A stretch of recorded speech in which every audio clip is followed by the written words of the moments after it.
Hello प्यारे बच्चों, कैसे हैं आप लोग? आई होप बहुत अच्छे होंगे और क्लासेस को खूब एंजॉय कर रहे होंगे और आप लोगों को समझने में कोई प्रॉब्लम नहीं हो रहा होगा। हम लोग चित्रकला को पढ़ रहे हैं और कल हम लोगों ने चित्रकला के बारे में बहुत सारे पॉइंट्स को देखा था, जिसमें हमने बहुत सारे विधियों के बारे में पढ़ा था, फ्रेस्को, टेम्पेरा देखा था। इसके अलावा किस तरह से जो उस समय के लोग थे वो चित्रकारी किया करते थे, जो आज तक उसके कलर फेड नहीं हुए। ऐसे बहुत सारे तथ्य को हमने कल देखा। आज हम चित्रकला के जो बाकी पॉइंट्स हैं उनको डिस्कस करेंगे। इसके अलावा कुछ जो अन्य पॉइंट्स बचेंगे उनको हम कल डिस्कस करेंगे। तो चलिए बच्चों, शुरुआत करते हैं आज के क्लास का चित्रकला। और चित्रकला में आज हम देखेंगे बाघ की गुफा, बादामी की गुफा, इन सभी के बारे में। कल हमने अजंता की गुफा के बारे में काफ़ी डिटेल में अध्ययन किया था। आज हम बाघ की गुफाओं को देखेंगे। तो आपकी जो बाघ की गुफाएं हैं, इनकी चित्रकारी, बाघ में कुल 9 गुफाएं हैं, यानी कि बाघ गुफा जो है ये क्या है, यहाँ पे 9 गुफाएं पाई गई हैं और ये सभी बिहार है, यानी कि यहाँ पर जो है चैत्य नहीं है। जितने भी गुफाएं बनाई गई हैं वो सारे बिहार हैं। और बिहार आप जानते हैं कि ये बौद्ध धर्म के बौद्ध भिक्षुओं के लिए, जैन धर्म के भिक्षुओं के विश्राम गृह हुआ करते थे। खास करके बौद्धों के लिए ज़्यादा प्रयोग में लाया जाता है। तो ये आपके क्या है, 9 गुफाएं हैं और टोटल के टोटल क्या है, वो बिहार हैं। इनका निर्माण काल संभवतः अजंता के समकालीन है, यानी इनको जो बनाया गया है संभवतः अजंता गुफाओं के समकालीन ही बनाया गया। और आपको पता है कि बाघ की गुफाओं का निर्माण, उदयगिरी की गुफाओं का निर्माण और अजंता गुफाओं का निर्माण गुप्तों ने किया है, और जिसमें से अजंता और बाघ लगभग माना जाता है कि समान काल में बनाए गए हैं। आगे है तो जो बाघ की गुफा है, ये इसे बाघ की गुफा क्यों कहते हैं? क्योंकि जो आपकी बाघ की गुफा है ये बाघ नदी के किनारे है और पास में बाघ नामक गांव भी है, इसीलिए इसको बाघ की गुफाएं कहते हैं। वहीं आप देखिएगा अजंता जो है ये बाघूर नदी के किनारे है, ये पॉइंट याद रखेंगे। दूसरा है, इन गुफाओं में बौद्ध धर्म के अलावा सामान्य जीवन के चित्र बहुतायत में मिले हैं, यानी कि धर्म की बात करेंगे तो यहाँ से बौद्ध धर्म के चित्र पाए गए हैं। और इसके अलावा सामान्य जो जनजीवन है उनकी भी चित्रकला या उनकी जो चीज़ें होती हैं उसको भी यहाँ की गुफाओं में चित्रकारी के माध्यम से दिखाया गया है, दर्शाया गया है। इम्पॉर्टेंट है बच्चों। इसके अलावा आप देखेंगे कि इस गुफा में जो है, इन गुफाओं में बौद्ध धर्म के अलावा सामान्य जनजीवन के चित्र बहुतायत में मिले हैं और बाघ की गुफाओं में प्रकृति का अंकन बहुत बारीकी से किया गया है, यानी कि जो नेचर है, जो नेचर की खूबसूरती है, इस खूबसूरती का अंकन बहुत ही बारीकी से बाघ की गुफाओं में किया गया है। वेरी वेरी इंपॉर्टेंट, ये पॉइंट भी याद रखेंगे आप लोग। बाघ की गुफाओं में घोड़ों तथा हाथियों पर सवार व्यक्तियों के जुलूस का दृश्य है। याद रखेंगे, बाघ की गुफाओं में जुलूस का दृश्य है जो घोड़ों और हाथियों पर बैठे हुए हैं। और यहाँ का जो सबसे इम्पोर्टेंट पॉइंट जो एग्जाम में आ चुका है वो ये है कि इस गुफा में, गुफा संख्या 4 में रंग महल मिला है, यानी कि यहाँ पर बीच में कोई नृत्यांगना है जो डांस कर रही है, नृत्य कर रही हैं और लोग उसको देख रहे हैं, और ये रंग महल के नाम से जाना जाता है, जो कि गुफा संख्या 4 में पाया गया है। मोस्ट इम्पॉर्टेंट, ये नेट में भी आया हुआ है और आपके अन्य एग्जाम्स के लिए तो बहुत इंपॉर्टेंट है कि रंग महल किस गुफा से संबंधित है और किस गुफा संख्या से संबंधित है, ये चीज़ भी आपको पता होना चाहिए। इसमें सुंदर अधो वस्त्र धारण किए हुए नर्तकियों को घेरा बनाकर नृत्य करते हुए अंकित किया गया, इसीलिए इसको रंग महल कहा जाता है। यानी कि यहाँ पर जुलूस का दृश्य है, यहाँ पर रंग महल का दृश्य है, यहाँ से प्राकृतिक अंकन बहुत खूबसूरत तरीके से किया गया है। आम जनजीवन को भी यहाँ की चित्रकला में दर्शाया गया है। साथ ही धर्म की बात करेंगे तो बौद्ध धर्म से संबंधित यहाँ पे चित्रकला पाई जाती है। वेरी वेरी इंपॉर्टेंट है। इस गुफा में भगवान बुद्ध अपने फैमिली के साथ मिलते हुए भी दिखाए गए हैं। पहली बार जब वो ज्ञान की प्राप्ति करते हैं और उसके बाद उनके परिवार जो है वो उनसे मिलने आता है, इस बात का चित्र भी हमें जो है इस गुफा में देखने को मिलता है।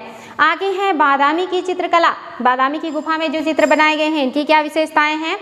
इनका जो रचना काल है ये 578 से 579 के बीच का माना जाता है। बादामीय जो वातापी में ब्राह्मण, हिंदू धर्म, जैन धर्म से संबंधित है, यानी कि जो बादामी की गुफा है ये ब्राह्मण, जिसको हिंदू धर्म कहते हैं, जैन धर्म से संबंधित है। चित्रकला का प्राचीनतम साक्ष्य यहाँ पर देखने को मिलता है, यानी कि चित्रकला के प्राचीनतम साक्ष्य मिलते हैं जिसमें हिंदू धर्म और जैन धर्म के चित्र बड़े पैमाने पर पाए जाते हैं। इंपॉर्टेंट है ये। और ये कर्नाटक में पड़ता है, ये भी याद रखेंगे। यह एक विशाल हिस्से में, यानी कि यहाँ पर एक विशाल हिस्से में राजप्रसाद का दृश्य अंकित किया गया, यानी कि राजमहल का दृश्य यहाँ पे एक बड़े क्षेत्र में अंकित किया गया है। जिसमें एक आकृति संगीत और नृत्य का आनंद ले रही है। यानी कि यहाँ पे आकृतियाँ बनाई गई हैं जो संगीत का और नृत्य का आनंद लेते हुए बनाए गए हैं। एक राजमहल का, एक भव्य महल का दृश्य है जहाँ पर लोग लुत्फ उठा रहे हैं डांस का और संगीत का। इसके अलावा यहाँ पे देखेंगे कि कुछ और लोग जो हैं वो खिड़कियों से इसे देख रहे हैं। यानी कि अन्य जो लोग हैं, जो बाहरी लोग हैं या आम लोग हैं, वो इस दृश्य को, इस नृत्य को, इस संगीत को खिड़कियों से देखते हुए यहाँ पे बनाए गए हैं। संभवतः यह चित्र इंद्र सभा का होगा। अगर एग्जाम में आ जाए कि इंद्र सभा जैसे सभा का दृश्य कौन सी गुफा से मिलता है, बादामी की गुफाओं से मिलता है, या राजमहल का दृश्य जहाँ पे डांस और संगीत चल रहा है और लोग देख रहे हैं, ये भी आपका जो है बादामी की गुफा से मिला है जहाँ पे भव्य दरबार का चित्र बनाया गया है। अजंता, बाघ, बादामी की चित्रकलाएं उत्तर तथा दक्षिण की शास्त्रीय परंपरा का उत्तम प्रतिनिधित्व करती हैं। ये जो गुफाएं हैं अजंता, बाघ और बादामी, ये उत्तर की संस्कृति और कला हो या दक्षिण की संस्कृति और कला हो, दोनों का बहुत ही खूबसूरती से वर्णन करते हुए दिखाते हैं। ये तीनों गुफाएं अपनी चित्रकला के लिए बहुत ही ज़्यादा प्रसिद्ध हैं। और बादामी की गुफा चालुक्यों ने बनवाया है और ये कहाँ पे है? कर्नाटक में है। कर्नाटक में आप जानते हैं कि यहाँ पे बादामी के चालुक्यों का शासन था और इन लोगों ने इन गुफाओं में खूबसूरत चित्रकारी को करवाया है। वेरी वेरी इंपॉर्टेंट है बच्चों, याद रखेंगे। नेक्स्ट है आपका सित्तनवासल चित्रकला। सित्तनवासल जो गुफा है ये कहाँ है? तो ये तमिलनाडु के पुदुकोट्टई जिले में सित्तनवासल की गुफाओं में स्थित मंदिर की दीवारों पर 9वीं सदी के दौरान चित्र बनाए गए हैं। ये गुफाएं जैन धर्म से जुड़े लोगों की है। यानी कि ये जो गुफा है किससे जुड़ा हुआ है? जैन धर्म से जुड़े लोगों का चित्र इस गुफा में बनाया गया है जो सित्तनवासल है। कहाँ पर है? ये तमिलनाडु में है, याद रखेंगे। यहाँ के मंदिर की छत पर एक सघन कमल वन चित्रित किया गया है और तालाब में मछली, मगरमच्छ आदि दर्शाए गए हैं। यानी कि इसी सित्तनवासल गुफा के मंदिर में छत में बहुत ही सुंदर सरोवर दिखाया गया है और उस सरोवर में मछलियां हैं और कमल का जो फूल है वो खिला हुआ है। बहुत ही खूबसूरत चित्र है ये जो कि सित्तनवासल गुफा से मिला है। अगर एग्जाम में बन जाए कि सरोवर में मछलियां, कमल के फूल जैसे चीज़ों का जो है खूबसूरती से अंकन करके चित्रकला का जो दृश्य है ये कहाँ से मिला है? तो ये सित्तनवासल की गुफा से मिला है जो कि जैन धर्म के लोगों से जुड़ा हुआ है। वेरी वेरी इंपॉर्टेंट है। नेक्स्ट है अरमामलाई चित्रकला। अरमामलाई चित्रकला जो है ये कहाँ का है? तो अरमामलाई चित्रकला जो है ये भी तमिलनाडु से संबंधित है जो कि बिल्लौर जिले में स्थित है। एक प्राकृतिक गुफा है, यानी किसी इंसान ने नहीं बनवाया है। मैंने आपको बताया था कि गुफाएं प्राकृतिक रूप से भी बनती हैं जो नेचर बनाता है और बहुत सारे पहाड़ियों को काट करके कृत्रिम विधि के द्वारा भी गुफाएं बनवाई जाती हैं। जैसे कि अजंता की गुफा गुप्तों ने बनवाया, बाघ की गुफा गुप्तों ने बनवाया, एलोरा की गुफा, एलिफेंटा की गुफा राष्ट्रकूटों ने बनवाया है। बराबर की पहाड़ियों में जो गुफाएं हैं वो अशोक ने बनवाए हैं। नागार्जुनी पहाड़ियों की गुफाओं को उनके पौत्र दशरथ ने बनवाए हैं। तो ऐसे गुफाएं भी हैं जो बहुत सारे नेचुरल हैं, प्राकृतिक हैं और बहुत सारी गुफाओं का निर्माण शासकों के द्वारा, साहूकारों के द्वारा, व्यापारियों के द्वारा, धनी वर्गों के द्वारा भी बनवाए गए हैं। तो इंपॉर्टेंट है बच्चों, याद रखिएगा अरमामलाई भी तमिलनाडु के बिल्लौर जिले से संबंधित है और ये गुफा प्राकृतिक गुफा है और यहाँ पे भी जैन मंदिर का निर्माण किया गया है 8वीं शताब्दी में। ये भी क्या है? जैन मंदिर का ज़्यादा यहाँ से प्रमाण मिला। तो याद रखेंगे सित्तनवासल अरमामलाई जैन धर्म से संबंधित है और आपका जो बादामी है ये जैन और हिंदू दोनों धर्म से संबंधित है। आपका जो अजंता और बाघ है ये बौद्ध धर्म से संबंधित है, इसमें कोई कन्फ्यूजन आपको नहीं होना चाहिए। आपका जो एलोरा है तीनों धर्मों से संबंधित है। एलिफेंटा जो है ये शैव और थोड़े बहुत बौद्धों से संबंधित है। तो कौन सी गुफा किस धर्म से संबंधित है ये भी बिल्कुल क्लियर कट होना चाहिए आप लोगों को, बहुत इंपॉर्टेंट है। नेक्स्ट है रावण छाया। रावण छाया ये कहाँ पे है? उड़ीसा में अवस्थित है। ये इंपॉर्टेंट है बच्चों, ये भी याद रखेंगे। उड़ीसा में अवस्थित केदुझाड़ जिले का रावण छाया भी एक प्राकृतिक गुफा आवास था। यानी कि प्राकृतिक गुफा था जिसे आवास के रूप में उपयोग किया जाता था और यहाँ से भी हमें चित्रकला के प्रमाण मिलते हैं, इसीलिए हम इसे पढ़ रहे हैं। नेक्स्ट है आपका एलोरा चित्रकारी। एलोरा की गुफाएं महाराष्ट्र के औरंगाबाद जिले में बेरूल नामक स्थान पर 6 से लेकर के 9वीं शताब्दी के बीच बनाए गए हैं। यानी कि 6वीं से 9वीं शताब्दी के बीच ये जो एलोरा की गुफाएं हैं इन्हें बनाया गया है। कहाँ पर है? ये महाराष्ट्र के औरंगाबाद जिले में है और कहाँ पे है? बेरूल नामक स्थान पर है। इस गुफा में कैलाश, लोकेश्वर, इंद्रसभा और गणेश गुफा की दीवारों पर चित्र मिलते हैं। ये चित्र भी अब खराब अवस्था में हैं, लेकिन ये चित्र मिलते हैं, बनाए गए हैं। हालांकि अभी धीरे धीरे जो है वो खराब हो रहे हैं, क्योंकि ऐसी गुफाओं में चमगादड़ और अन्य जो पक्षी होते, जो जीव होते हैं, वो निवास करते हैं और वो ऐसी चित्रकारियों को नष्ट कर दे रहे हैं, गंदा कर दे रहे हैं। तो अभी धीरे धीरे क्या हो रहे हैं, नष्ट हो रहे हैं, लेकिन ये जो है वो पाए गए हैं। एलोरा की गुफा मंदिर संख्या 32 में उड़ती हुई आकृति व बादल का दृश्य अत्यधिक सुंदर है। यानी कि एलोरा की जो गुफा संख्या 32 है, इसमें उड़ता हुआ बादल बनाया गया है। ये बहुत ही खूबसूरत बादल है, जो कपासी बादल हैं उन्हीं को बनाया गया है। बहुत ही सुंदर है ये, जो एलोरा की गुफा में हमें देखने को मिलता है। साथ ही अजंता की गुफा के बारे में हमने कल अच्छे से पढ़ा था कि वहाँ से कौन कौन से चित्र मिले हैं, जिसमें गुफा संख्या 16 से मर्दासन राजकुमारी का जो चित्र है ये विश्व प्रसिद्ध है और एग्जाम में भी आया है। नेक्स्ट है तंजौर की भित्ति चित्रकला। दक्षिण भारत में सर्वाधिक महत्वपूर्ण भित्ति चित्र जो है ये तमिलनाडु के तंजौर में पाया गया है। इसको भी याद रखेंगे, ये भी अपनी भित्ति चित्रकला के लिए विश्व में प्रसिद्ध है या जाना जाता है, तंजौर तमिलनाडु का। नेक्स्ट है लेपाक्षी चित्रकला। इसके बारे में हमने क्वेश्चन भी किया है कि जो लेपाक्षी मंदिर है ये अपनी चित्रकला के लिए बहुत ही ज़्यादा प्रसिद्ध है। लेपाक्षी मंदिर कला भारत में भित्ति चित्र की अंतिम श्रृंखला हिंदपुर के निकट लेपाक्षी मंदिर में पाई जाती है। यह आंध्र प्रदेश के अनंतपुर जिले में स्थित है। यह चित्रकला लेपाक्षी मंदिर की दीवारों पर की गई है। इसमें शैव तथा धर्मनिरपेक्ष विषयों को चित्रित किया गया है। यानी कि जो लेपाक्षी है ये कहाँ का है, आंध्र प्रदेश का है, और इसमें शैव के साथ साथ धर्मनिरपेक्ष चित्रों को भी बनाया गया है। बहुत इंपॉर्टेंट है बच्चों, याद रखेंगे। लेपाक्षी मंदिर अपनी चित्रकला के लिए विश्व में प्रसिद्ध है, या हम उसे इसी वजह से पढ़ते हैं। नेक्स्ट है जो आपका वो है लघु चित्रकला। अभी तक जो हमने पढ़ा वो हम पढ़ रहे थे कि गुफाओं में कौन कौन सी गुफाओं में चित्रकला मिला है और किस गुफा में किस तरह के चित्र पाए गए हैं और कहाँ से एग्जाम में किस तरह के क्वेश्चन बनते हैं। अब हम देखेंगे लघु चित्रकला। लघु चित्रकला क्या है?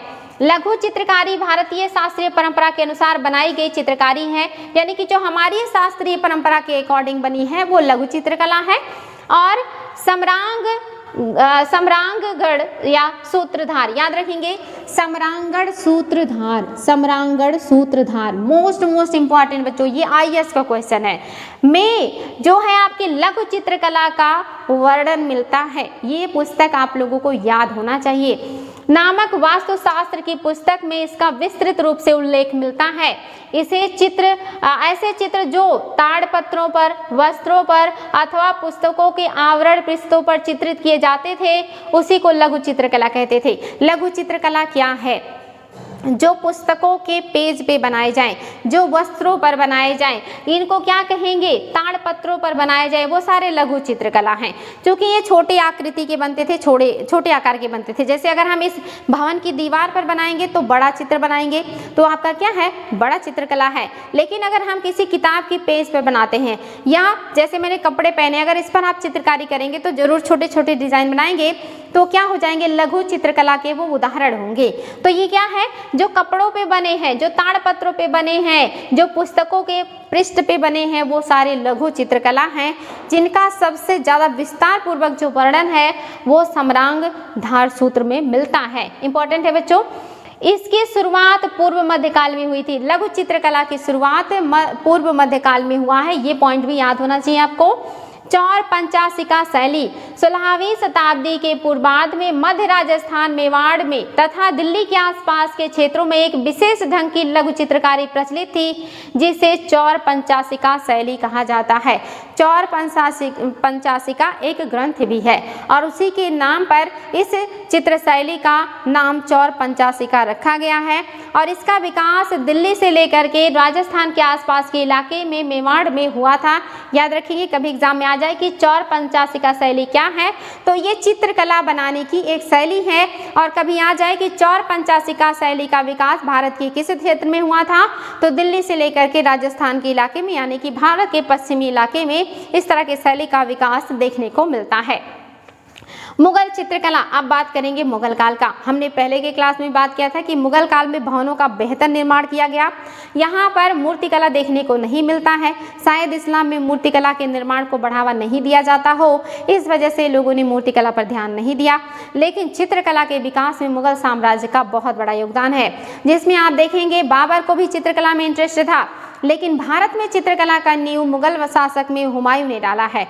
हुमायूं के शासनकाल में भारत में चित्रकला की शुरुआत हो गई, लेकिन चूंकि हुमायूं का जो टाइम पीरियड था वो ज़्यादातर युद्धरत रहे, यहाँ से वहाँ भागते रहे, भटकते रहे, इसलिए बहुत ज़्यादा विकास नहीं कर पाए। लेकिन उनके पुत्र अकबर के समय में बहुत ही बेहतर तरीके से चित्रकला का विकास हुआ। अबुल समद और मीर अली उनके गुरु थे, जिन्होंने चित्रकला के बारे में उन्हें सिखाया था, बताया था। तो अकबर के गुरु मीर अली और आपके जो सैयद अली हैं, दोनों लोगों ने अकबर को चित्रकला के बारे में बताया, और अकबर के टाइम पीरियड में जो है चित्रकला का भारी विकास हुआ। और हमजानामा नामक जो चित्रकला का विकास है वो अकबर के समय में हुआ। हमजानामा जो है एक पुस्तक है जिसके प्रत्येक पृष्ठ पर चित्रकला बनाई गई है और ये बहुत ही खूबसूरत है। याद रखेंगे बच्चों, मुगल काल में इसका शुरुआत हो गया। चित्रकला की मुगल शैली की शुरुआत को भारत में चित्रकला के इतिहास की एक युगांतकारी घटना समझा जाता है। चित्रकारी के क्षेत्र में मुगलों ने विशिष्ट योगदान दिया। उन्होंने चित्रकारी की ऐसी जीवंत परंपरा का सूत्रपात किया जो मुगलों के अवसान के बाद भी दीर्घकाल तक देश के विभिन्न भागों में कायम रही। यानी कि भारत में चित्रकला का जो स्वरूप, जो अंदाज मुगलों ने शुरू किया, वो अंदाज मुगल साम्राज्य के पतन के बाद भी भारत के विभिन्न हिस्सों में देखने को मिलता है। बात करेंगे तो हुमायूं ने शुरुआत की, अकबर के समय में ये विस्तार में आया। काफ़ी बड़ा जो जहांगीर हैं, इन्होंने तो इतना ज़्यादा चित्रकला पर फोकस किया, उन्हें इतना ज़्यादा चित्रकला पसंद थी, इतना इंटरेस्ट रखते थे वो कि वो कहते थे कि अगर मेरे सामने कोई चित्र रख दिया जाए जिसके विभिन्न पार्ट को अलग अलग चित्रकारों ने बनाया है, तो मैं उस चित्र को देख करके बता दूंगा कि उस चित्र का कौन सा पार्ट किस चित्रकार के द्वारा बनाया गया है। इतनी अच्छी परख थी उन्हें चित्रकला का, इतना ज़्यादा वो अनुभव रखते थे चित्रकला के बारे में, इसीलिए उन्होंने भवन निर्माण से ज़्यादा चित्रकला पर जोर दिया और उनके शासनकाल को चित्रकला का स्वर्ण काल कहा जाता है। इसके बाद शाहजहां के काल में चित्रकला पर उतना ध्यान नहीं दिया गया और चित्रकला जो है वो पतन की तरफ अग्रसर हो गई। और जो औरंगजेब हैं, ये ज़्यादातर दक्षिण के युद्धों में ही उलझे रहे और इन्होंने भी चित्रकला पर कोई खास ध्यान नहीं दिया। लास्ट के समय में उन्होंने थोड़ा बहुत ध्यान तो दिया, लेकिन तब तक चित्रकला अपने पतन की तरफ अग्रसर हो चुकी थी। और मुगल साम्राज्य के पतन के बाद जो चित्रकला है ये भारत के विभिन्न क्षेत्रीय राज्यों में पहुँच गई और विभिन्न क्षेत्रीय शैलियों का विकास चित्रकला में हो गया। लेकिन अभी हम बात करें मुगल साम्राज्य की, जिसमें अकबर जो हैं इनके समय में चित्रकला का विकास हो चुका है और काफ़ी विस्तार दे दिया इन्होंने। आगे चल करके मुगल वंश के संस्थापक बाबर ने ईरान के प्रसिद्ध चित्रकार बिहजात के चित्र की समीक्षा की थी। उनके बेटे हुमायूं के दरबार में दो प्रसिद्ध ईरानी चित्रकार अबुल समद और मीर सैयद अली थे, जो अकबर के गुरु भी हैं। मुगल शैली के चित्रों के विषय दरबारी शानो शौकत, बादशाह की रुचियाँ आदि रहे। यानी कि इनके टाइम पीरियड में जो चित्रकला का विषय था वो दरबार की शानो शौकत और उन्हीं से जुड़ी हुई चीज़ों का ही चित्र बनाया जाता था। चित्रकारों ने संध्या और रात्रि के चित्रांकन में भी रुचि ली। ऐसे चित्रों में चांदी और स्वर्ण रंग से भरे जाते थे। यानी कि अगर रात्रि दिखाना है तो चांदी भरा जाता था और अगर दिन दिखाना है तो वहाँ पे गोल्डन कलर का प्रयोग किया जाता था। इस तरह के जो कलर हैं वो उपयोग करके चित्र बनाए जाते थे। इस काल में के अधिकतर चित्र कागज़ पर बनाए गए हैं। इसके अलावा कपड़े पर, भित्तियों पर और हाथी दांत पर भी चित्र बनाए जाते थे। अकबर काल में आप देखेंगे जो प्रमुख चित्र हैं वो कौन कौन से बनाए गए हैं। तो यहाँ पर कपड़े पर हमजानामा 1564 से 69 तक रेखा चित्र देखने को मिलता है। आईने अकबरी में सूक्ष्म चित्रांकन देखने को मिलता है। अनवर ये सुहेली, ये भी क्या है, बहुत इंपॉर्टेंट है, ये आपके पंचतंत्र की जो किताब है उसका अनुवाद है, अनवर ये सुहेली, इस पर भी चित्रकारी की गई है। तारीख ये अल्फी, इस पर भी चित्रकला मिलता है, ये भी चित्रकला का उदाहरण है। तारीख खानदान तैमूरी रम और इसके अलावा रज़्मनामा, महाभारत का फारसी अनुवाद जो अकबर ने करवाया था रज़्मनामा का, इस पर भी चित्रकला बनाए गए हैं। ये भी चित्रकारी का एक अच्छा उदाहरण है। और इसके अलावा इसके अतिरिक्त अकबर के युग में राजमहल, आखेट के दृश्य और प्राकृतिक के जो चित्रकला है वो बनाई जाती थी। काफ़ी बड़ा क्षेत्र चित्रकला का हो चुका है। इन्हीं के समय में कुछ और भी चित्रकार हैं, दो तो इनके गुरु हैं। एक तो हैं आप देख रहे हैं अबू समद जो कि हुमायूं के दरबार में हैं, और सैयद अली, ये इनके गुरु हैं अकबर के। इसके अलावा और भी चित्रकार हैं, यानी कि पहले दो फारसी चित्रकारों के उल्लेख किया गया है, उन्हें छोड़ करके प्रसिद्ध और कुछ चित्रकार हैं, जिसमें है दसवंत। एग्जाम में आया कि दसवंत किसके चित्रकार हैं? अकबर के हैं। इसके अलावा मिस्किना, नन्हा, कान्हा, बसावन, मनोहर, दौलत, केसु, भीम गुजराती, धर्मदास, मधुलाल, शंकर, गोवर्धन, इनायत खां, ये सारे लोग अकबर के चित्रकार हैं, उनके दरबारी चित्रकार हैं। याद रखेंगे ये लोग हुमायूं के दरबार में हैं, अकबर के दरबार में भी हैं। इसके अलावा दसवंत को एग्जाम में पूछा है, बसावन को भी पूछा है, मनोहर और दौलत, इनका नाम भी याद रखेंगे, बहुत ज़्यादा इंपॉर्टेंट है। और यहाँ पे धर्मदास, ये सारे लोगों को एग्जाम में पूछा है कि ये किसके काल से संबंधित है। बसावन किसके काल से संबंधित है, दसवंत किसके काल से संबंधित है। ये सभी चित्रकार अकबर के दरबार से संबंधित हैं, जो उनके दरबार में रहते थे और अलग अलग क्षेत्रों में चित्रकला बनाने के ये महारथी हैं। ये बहुत इंपॉर्टेंट है बच्चों। जहांगीरकालीन चित्रकला, अब आ गया चित्रकला का स्वर्णकाल। हेरात के आगा रजा के नेतृत्व में आगरा में एक चित्रशाला को स्थापित करवाया, और जो है जहांगीर ने आगा राजा के नेतृत्व में एक चित्रशाला का निर्माण आगरा में करवाया है जहांगीर ने, यानी कि इन्होंने इसके विकास में काफ़ी ध्यान दिया है। मुगल चित्रकला की फारसी प्रभाव से मुक्ति, यानी कि जहांगीर के समय में मुगल चित्रकला पर फारसी जो प्रभाव था वो समाप्त हो गया। अब चित्रकला का जो क्षेत्र है वो बहुत ज़्यादा विस्तृत हो गया। जो चित्रकला है ये धार्मिक प्रभाव से मुक्त होकर के अन्य क्षेत्रों में भी आ चुकी है, और अब प्राकृतिक चीज़ों के साथ साथ आम जनजीवन की चित्रकला भी बनने लगी है। और यहाँ पर चित्रकला में अब यथार्थता देखने को मिलती है।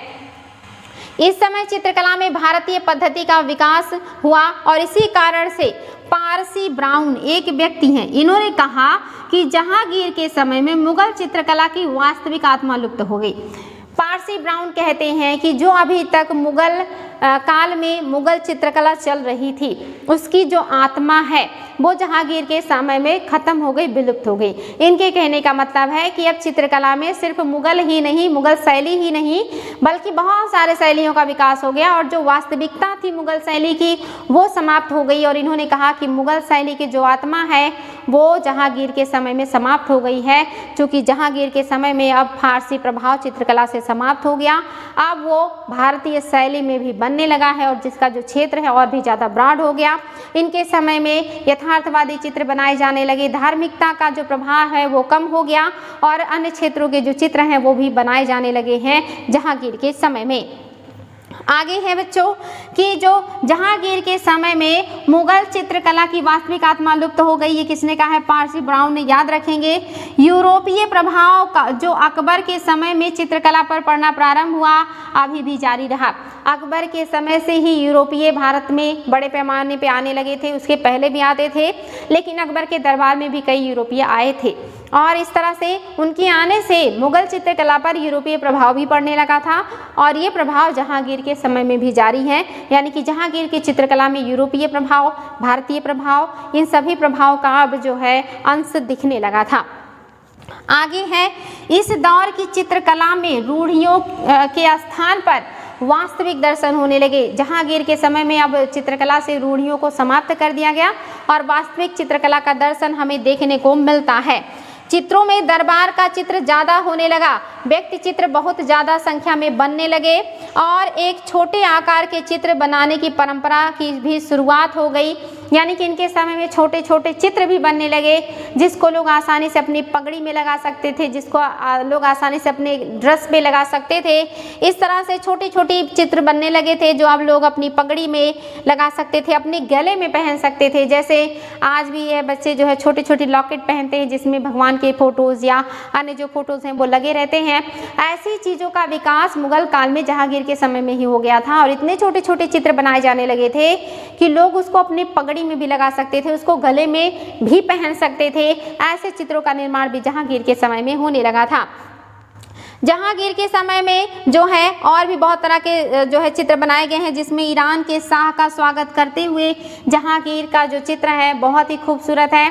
इसके अलावा जो जहांगीर हैं इनके समय में सबसे ज़्यादा चित्रकार थे और ये चित्रकार विभिन्न क्षेत्रों में पारंगत हैं। कुछ चित्रकार जो है वो वनस्पतियों और प्राकृतिक चीज़ों का चित्रकारी करना बहुत अच्छे से जानते हैं और कुछ चित्रकार जो हैं वो मनुष्यों का चित्र बनाने में पारंगत हैं। हम इनके बारे में कल के क्लास में देखेंगे कि कौन कौन से चित्रकार हैं जो जहांगीर के दरबार में हैं और वो किस क्षेत्र में पारंगत हैं। इसके अलावा जो मुगल काल का जब पतन हुआ तो जो अन्य क्षेत्रीय शैलियों का विकास हुआ वो क्षेत्रीय शैलियाँ कौन सी हैं और उनकी क्या खास विशेषताएं हैं, हम इनको कल के क्लास में देखेंगे बच्चों। और वो भी आपके लिए बहुत इंपॉर्टेंट होगा। ये जो भी श्रृंखला चल रही है इसको बार बार सुनिएगा, बार बार रिवीजन कीजिएगा, आप लोगों को एग्जाम में बहुत मदद मिलेगा। और साथ ही अपने देश की संस्कृति, सभ्यता, कल्चर और इन सारी चीज़ों के बारे में तो हमें पता ही होना चाहिए कि हमारे देश का संस्कृति और आर्ट एंड कल्चर कितना समृद्ध है, इसके बारे में भी हमें पता होगा। तो हम जा कर के अपने इतिहास को और अपने देश की हर चीज़ को समझ पाएंगे। तो आज के लिए इतना ही बच्चों, कल के क्लास में हम बाकी बचे हुए पॉइंट्स के साथ मिलेंगे। Thank you.